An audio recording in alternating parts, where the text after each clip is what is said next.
untuk cuci, untuk botol cuci. Terus ada termometer. Untuk termometer bisa gunakan termometer yang digital ataupun yang manual seperti ini. Tapi kami lebih sering menggunakan yang ini karena selain dia ada suhu, dia juga ada waktu.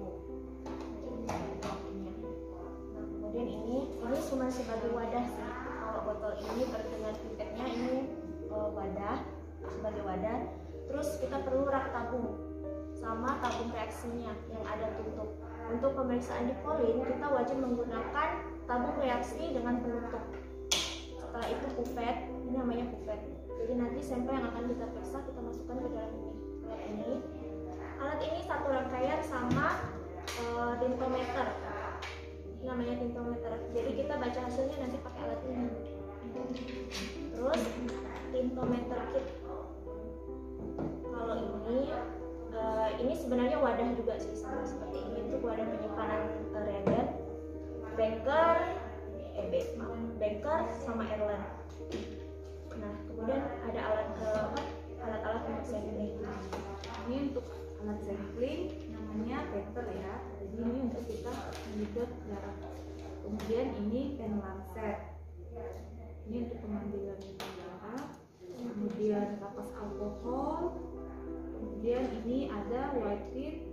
Kemudian ini ada lancetnya. Oke. Nah, tadi kan udah alat nih. Sekarang kita masuk ke bahan. Jadi di dalam polin kita pakai 3 larutan atau 3 reagen. Yang pertama, Aquades bebas CO2. Jadi dalam pengerjaan pemeriksaan polin ekstrase semuanya kita harus pakai Aquades bebas CO2. Cara bikin Aquades bebas CO2, Aquadesnya kita rebus, kita masak sampai mendidih. Setelah mendidih, biarkan di suhu ruang. Tapi misalkan kita masak atau merebusnya pakai wadah yang ada tutupnya. Kami biasa di sini menggunakan teko listrik. Tapi boleh juga menggunakan beker atau airline, nanti di atas ketiga atau ketiga untuk didihkan di bawahnya dikasih spetos. Boleh pakai itu juga. Asalkan tutup. Nanti didiamkan di suhu ruang. Nah, setelah itu baru kita boleh pindahkan ke wadah. Nah, cara pemindahan Aquades bebas CO2 juga ada caranya, jangan langsung tuang karena dia resiko kontaminasi CO2 kan udah kita bebaskan nih. Kalau kita tuangnya pasti akan bergelembung. Memang tidak bisa kita hilangkan sepenuhnya karena tetap goncang air sedikit itu berpotensi. Tapi setidaknya kita minimalisir. Kita alirkan lewat dinding tabung, misalkan masukkan Aquades itu dialirkan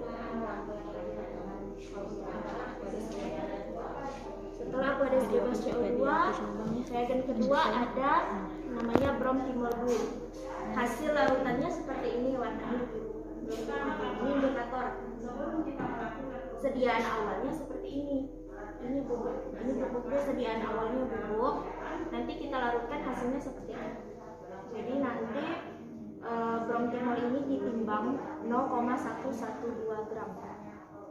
Ditimbang menggunakan neraca analitik. Setelah itu dilarutkan dengan Aquades bebas CO2 250 ml. Itu udah takarannya ya. Jadi untuk satu resep bromtimol blue 0,112 itu untuk 250 ml Aquades. Usahakan bikinnya pakai lampu ukur karena dia udah ada nilai pasti, Karena kalau beker dia kurang kuanti ya, lebih kuantitatif, jangan pakai lampu ukur. Jadi caranya masukkan brom yang udah kita timbang tadi 0,112, tambahkan Aquades bebas CO2 sekitar segini, jangan langsung full. Homogenkan. Setelah homogenkan, tambahkan lagi Aquades, ingat ya dialirin lewat dinding tabung. Homogenkan lagi, tambahkan lagi Aquades kira-kira segini, homogenkan lagi. Nanti usahakan antara batas terakhir ini mau ke batas 250-nya pakai pipet aja, biar dia nggak pakai pipet tetes. Dan setelah udah larut, udah homogen, kita pindahkan ke wadah ini. Nah, ini wadah brom yang udah siap kita gunakan. Kalau cepat kasih tahu ya. Terus reagen ketiga ACP atau substrat namanya. ACP itu asetikholin perklorat. Jadi bubuk ini dia harus fresh. Setiap hari kita harus bikin. Misalnya estimasi kita meriksa 3 hari nih. 25 gram ACP kita masukkan ke dalam tabung vial.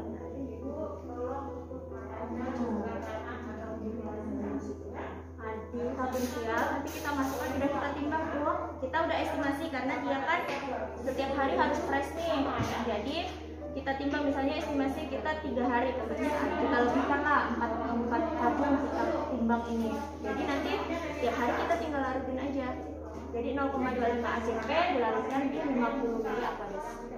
Itu bisa untuk 100 orang, kurang lebih 100 orang bekerja. Nah setelah ini udah kamu timbang, jadi di lapangan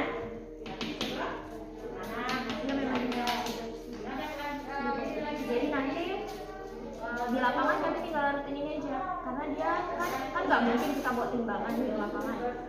Sasaran kita kalau untuk polinisase ini kan pekerja yang berhubungan dengan pestisida kayak penyemprot, pemupuk. Jadi siasatnya kayak gini, udah kita timbang, nanti tinggal dilarutin di lapangan. Setelah itu kita masuk ke prosedur kerja. Untuk prosedur kerja, sebelum mulai kita sampling ke pekerja atau pasiennya, kita harus bikin belangko atau standar. Nah, cara bikin belangko ini tabung, kita siapkan 2 tabung. Satu isinya Aquades bebas CO2 1 ml. Tabung yang kedua isinya bromprimol, larutannya ya. Larutan ini 0,5 ml. Tabung 1 Aquades 1 ml, tabung 2 0,5 ml brom. Yang Aquades ini brom. Nah setelah itu kita sampling. Untuk yang jadi belangko syaratnya harus dia tidak pernah terpapar pestisida, atau berarti kan asumsinya dia nggak kerja di daerah kebun. Yang kedua dia tidak perokok. Jadi misalkan kalau misalnya kita turun sama partner sama kawan kita ya, kawan kita aja yang kita jadikan sampling belangko. Nah sampling caranya belum tadi ya. Kita masuk ke cara sampling ini. Untuk cara sampling, jadi pertama kita pakai handscoon dulu ya, karena setiap pengambilan darah kita harus menggunakan handscoon. Kemudian setelah kita menggunakan handscoon, baru kita siapkan alat yang telah kita perkenalkan tadi ya, tester dan sebagainya. Kemudian siapkan jari pekerjanya, serah untuk tangan kanan atau tangan kiri. Nah setelah itu kita massage dulu ya, sebelum kita ambil darahnya kita massage dulu jarinya yang akan kita ambil, kemudian baru ambil darahnya. Ini kita sesuaikan ya. Nah kalau untuk di lapangan biasanya kita pakai yang agak ini 4 atau 5, karena di sana kan pekerja yang tangannya kan kasar ya, tebal-tebal gitu kan. Karena kalau kita pakai 2 tuh nggak nyampe, nggak tembus. Jadi sesuaikan lagi ya. Nah kalau yang ibu-ibu yang jarinya tipis, barulah kita pakai yang 3. Nah setelah kita ambil darah, kita bersihkan dengan kapas alkohol. Sebelumnya bersihkan pakai kapas alkohol. Kemudian kita ambil darah. Setelah darah keluar, kita bersihkan dulu dengan tisu. Darah yang pertama kita bersihkan dengan tisu, baru kita sedot dengan ini paper tadi. Nah ini ya. Nah kita ambil darahnya 10 ml. Ini contoh darah ya. Ini contoh kita misalkan darah. Sangke tidak. Darah yang warna merah. 10 ml. Cuman ini kan banyak kan, jadi mudah kita ngambilnya. UL. Kemudian baru kita masukkan ke tabung yang berisi Aquades ya.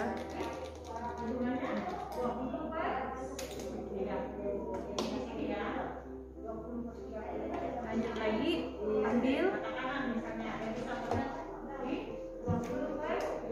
Ini masih ya darah yang untuk sampling ya, 10 ml, masukkan ke Sama. Oke. Ya.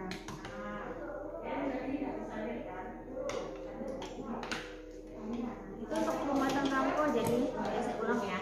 Untuk pembuatan belangko. Tadi kan kita butuh 2 tabung nih. Satunya 1 mili Aquades, tabung keduanya 0,5 mili bromtimol. Nah, setelah kita udah siapkan tabungnya, udah sampling nih, 10 UL darah pertama masuk ke tabung 1. Homogenkan. Masukkan lagi darah yang sama nih, orang yang sama. Makanya kita kerjanya harus cepat karena darah kan cepat beku kan. Nah, jadi udah pipet, masukkan pipet lagi 10 ml, masukkan ke tabung 2. Ini tadi isinya 0,5 mili brom. Homogenkan dengan darah. Terus kita tambah dengan ACP. Ini yang tadi dilarutkan, yang ini. Yang udah kita larutkan ke 50 mili. Letakkan di wadahnya, ini kan ada tulisannya untuk ACP kan. Nah, jadi tinggal kita pipet 0,5. Ini pipet kalibrasi ya. Dan ini udah dikalibrasi jadi batas 0,5 nya segini. Tinggal pipet 0,5, masukkan, homogenkan lagi.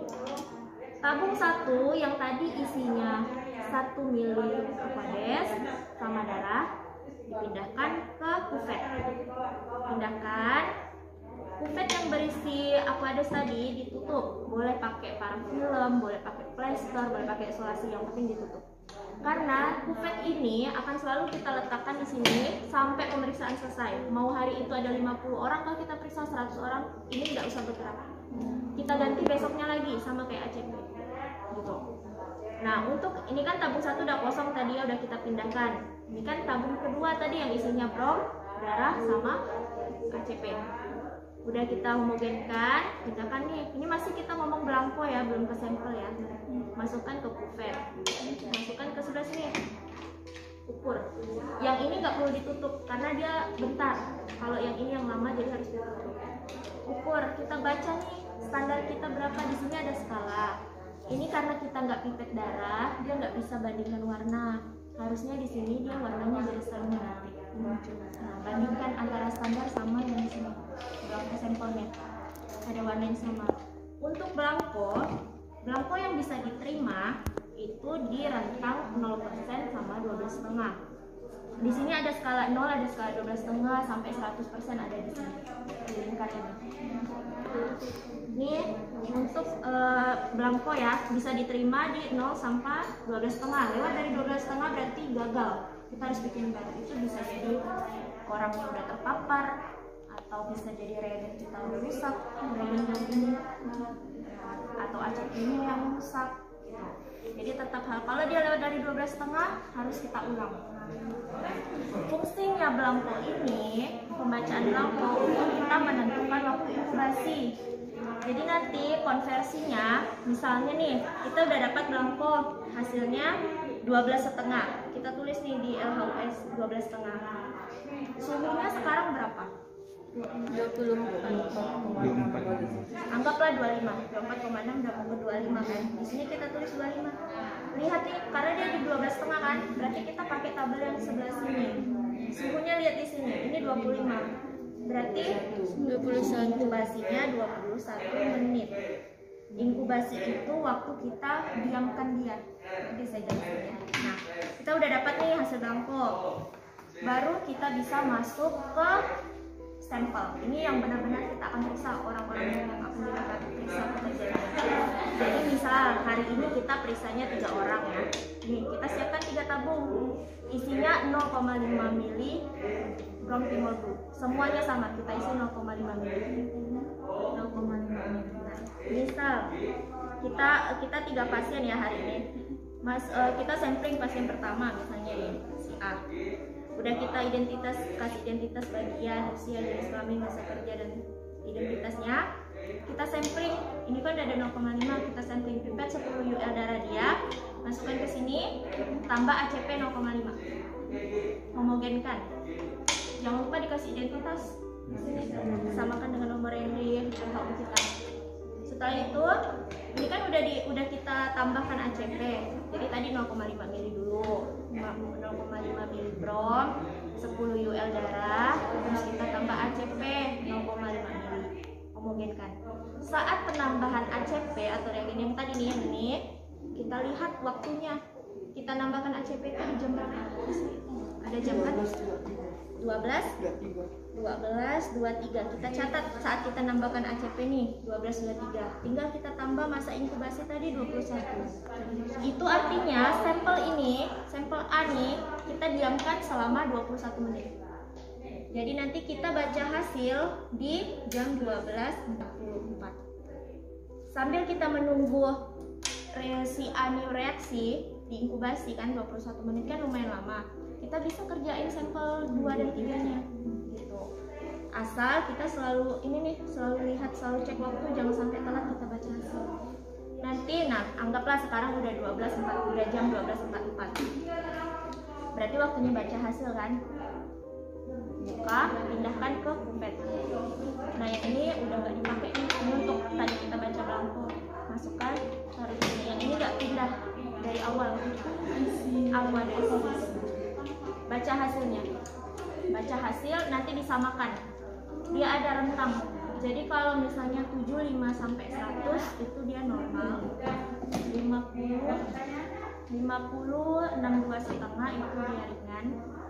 25 37,5 itu sedang, di bawah 25 itu berat terpaparnya. 75 sampai 100 normal, 50 sampai 62,5 ringan, 25 sedang, di bawah 25.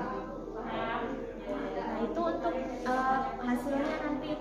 Jadi tadi kita udah baca nih 12.24, ternyata hasilnya misalnya 100. Nanti kita baca lagi sampel kedua, hasilnya 87,5. Baca lagi hasil ketiga, sampel ketiga hasilnya 62,5. Udah kan, udah selesai nih. Nanti kita bikin interpretasi di laporan hasil ujinya, udah kita pindahkan. Masukkan di sini aktivitas enzim yang tadi nih 100. Nah, nanti keterangannya di sini hasil dari interpretasi kita. Misalnya 100 kan tadi apa? Normal. 87,5. Nah, 16,5. Tapi antara 100 sama 87,5 ini beda. Dia memang sama-sama normal, tapi aktivitas enzimnya dia beda. Jadi gini, enzim cholinesterase ini kan di dalam tubuh kita ini udah ada nih aktivitasnya kan. Kalau orang normal dia pasti 100% tidak ada penurunannya. Tapi ketika dia terpapar sama pestisida, dia ngikat terus nih, pajanannya lama kan. Kalau hazard kesehatan kerja kan pajanannya lama tuh untuk mengakibatkan penyakit akibat kerja kan. Dia terpapar terus, nanti enzim ini ngikat. Nah karena dia ngikat pestisida tadi nih, aktivitas kita yang harusnya normal, karena ada barang asing makin turun. Nah jadi kalau dia hasilnya 100, nanti interpretasinya di laporan aktivitas enzim cholinesterase normal. Tapi kalau dia 87,5, nanti interpretasinya gini, penurunan aktivitas enzim cholinesterase dalam batas normal. Dia masih normal dong, tapi kan ada penurunan. Nah, kalau 62,5 udah penurunan aktivitas enzim cholinesterase dalam tingkat kriminal.